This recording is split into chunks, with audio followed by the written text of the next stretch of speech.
Bruce Lee का जो पहला कोट है वो है, empty your mind, be formless, shapeless, like water. If you put water into a cup, it becomes the cup. You put water into a bottle and it becomes the bottle. You put it in a teapot, it becomes the teapot. Now water can flow or it can crash. Be water, my friend. हम जब भी कुछ भी करने जाते हैं तो पहले से ही जो हम करने वाले हैं उससे रिलेटेड हमारे माइंड में बहुत कुछ भरा होता है. फॉर एग्जाम्पल, अगर ब्रूस ली के ही स्टैंड पॉइंट से समझा जाए कि किस कॉन्टेक्स्ट से बोल रहे हैं, तो आपका जो ओपोनेंट है, वो जो सामने वाला है, उसके बारे में आपके माइंड में पहले से कुछ भी नहीं होना चाहिए. पहले से प्री कंसीव नोशंस नहीं होने चाहिए, क्योंकि हो सकता है पहले से जो आप सोच करके जा रहे हो वो बंदा अपना स्टाइल ही चेंज कर दे. वो पिछले कई सालों से मान लो एक तरीके से लड़ रहा था, तो उसी के बेस पर तो आप अपने माइंड में ये बिठा सकते हो कि मेरी क्या स्ट्रैटेजी होनी चाहिए इससे लड़ने के लिए. अब हो सकता है वो एक नई स्ट्रैटेजी बना करके आपके पास आ रहा है और आपको पता ही नहीं है. तो अगर आप पहले से ही अपने माइंड में ये बिठा करके जाओगे उससे लड़ने के लिए कि मुझे इस तरह से इससे लड़ना है, या फिर ये करेगा फिर मुझे ये करना है, तो आप हार जाओगे. तो वो क्या कह रहे हैं, एम्प्टी योर माइंड. मतलब जो भी वो करने वाला है उसके लिए तैयार रहो.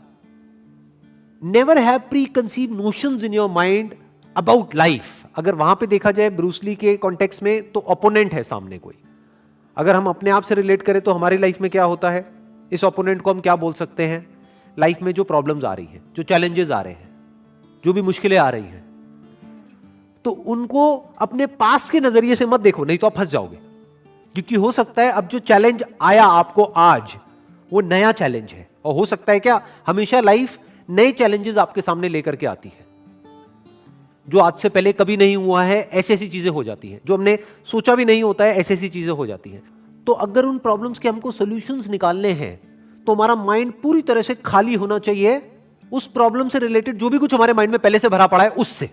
प्रॉब्लम को कैसे देखना है, या लाइफ में जो भी आप आज जिस भी सिचुएशन में हो और फंसे हुए हो.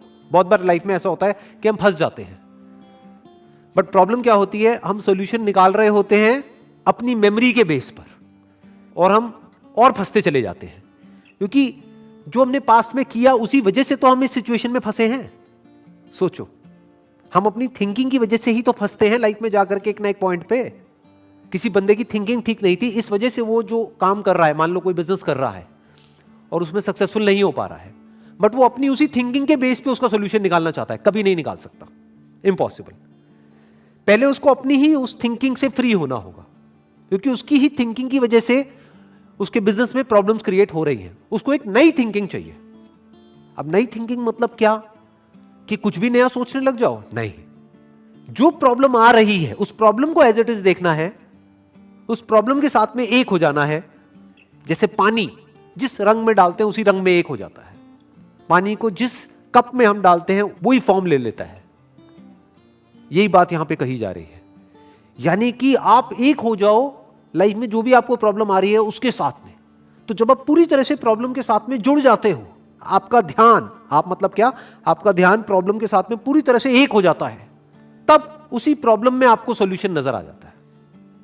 पानी की क्या खास बात होती है कि सामने जो भी सिचुएशन होती है उसके हिसाब से एक्ट करता है. अगर रास्ता नहीं है तो रास्ता बना लेता है. रास्ता छोटा है तो पानी छोटे से छोटा हो जाता है. अगर मान लो रुकावट बड़ी है तो पानी फुल फोर्स के साथ आता है और किसी भी तरीके से उसको तोड़ता हुआ आगे निकल जाता है. तो पानी is softer then the softest and harder than the hardest, and not और.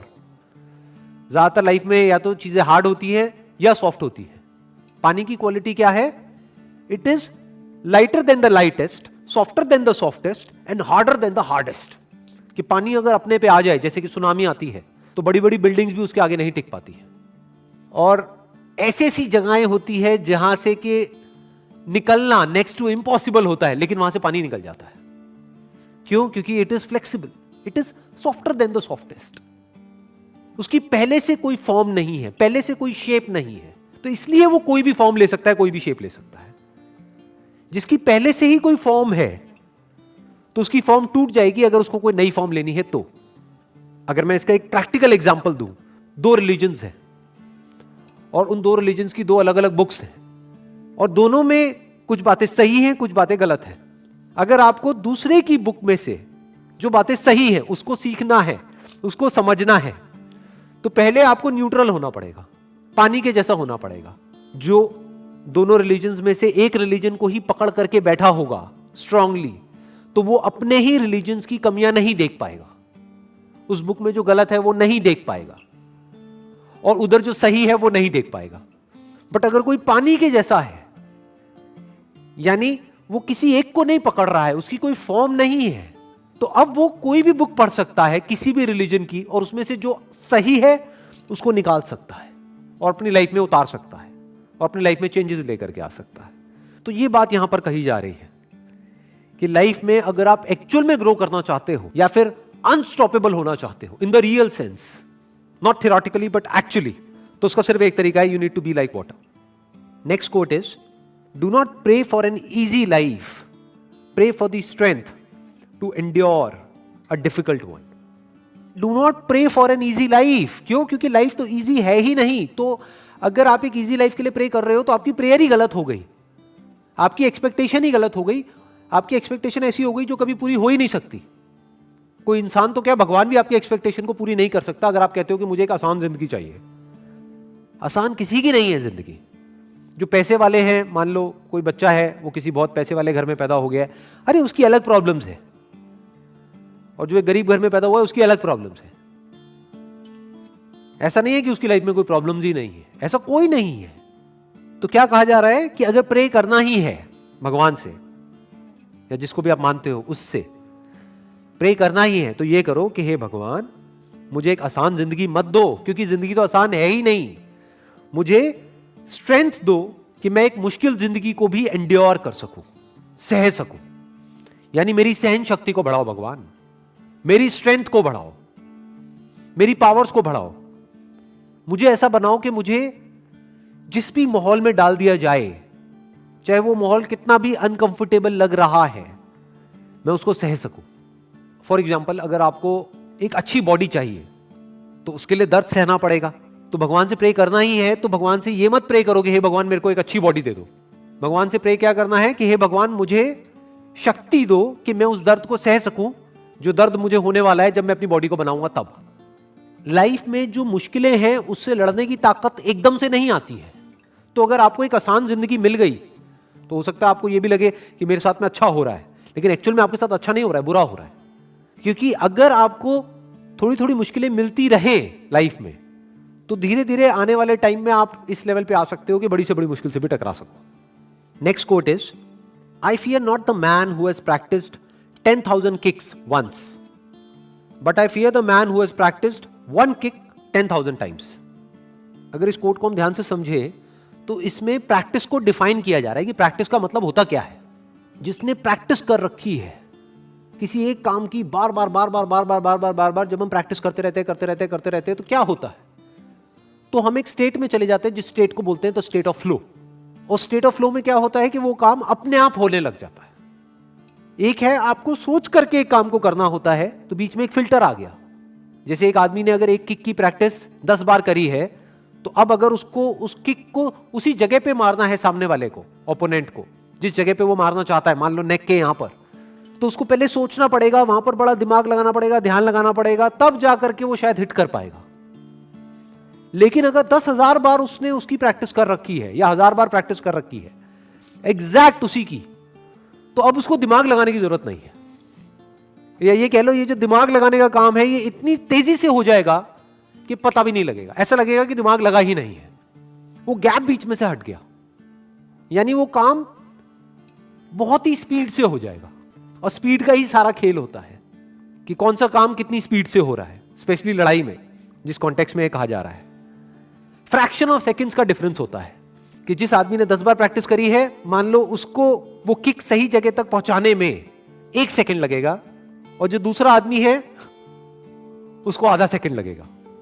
लेकिन ये आधा सेकंड का जो डिफरेंस आएगा वो इतना बड़ा है जिसकी कोई हद नहीं है, कि सामने वाले को आधा टाइम मिलेगा अपने आप को बचाने का, अपने आप को डिफेंड करने का। तो प्रैक्टिस से क्या होता है? प्रैक्टिस से आप एक फ्लो की स्टेट में चले जाते हो। फ्लो की स्टेट का मतलब क्या होता है कि वो काम अपने आप होने लग जाता है, बिना किसी एफर्ट के, बिना दिमाग लगाए वो काम अपने आप ही होने लग जाता है। जैसे कोई सिंगर है, उसने गाने को 1000 बार गा लिया है, अब वो स्टेज पे परफॉर्म कर रहा है, तो अब उसको दिमाग लगाने की जरूरत नहीं है, वो गाना अपने आप उसके अंदर से निकलने लग जाएगा। तो यहां पे एक्चुअल में प्रैक्टिस को डिफाइन किया जा रहा है, व्हाट इज प्रैक्टिस।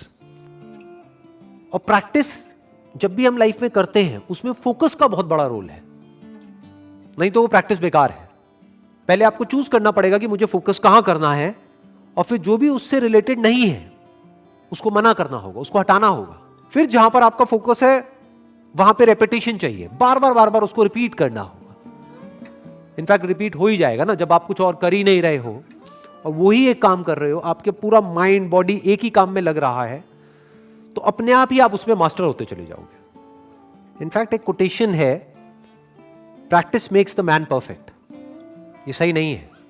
क्यों? क्योंकि practice only in the right direction makes the man perfect. Practice तो दूसरा आदमी भी कर रहा है, 10,000 किक की प्रैक्टिस उसने करी है एक बार, तो प्रैक्टिस तो उसने भी करी है। और दूसरी तरफ से एक आदमी है जिसने एक ही किक की प्रैक्टिस 10,000 बार करी है। तो प्रैक्टिस से परफेक्शन नहीं मिलता है, practice along with focus in the right direction makes the man perfect.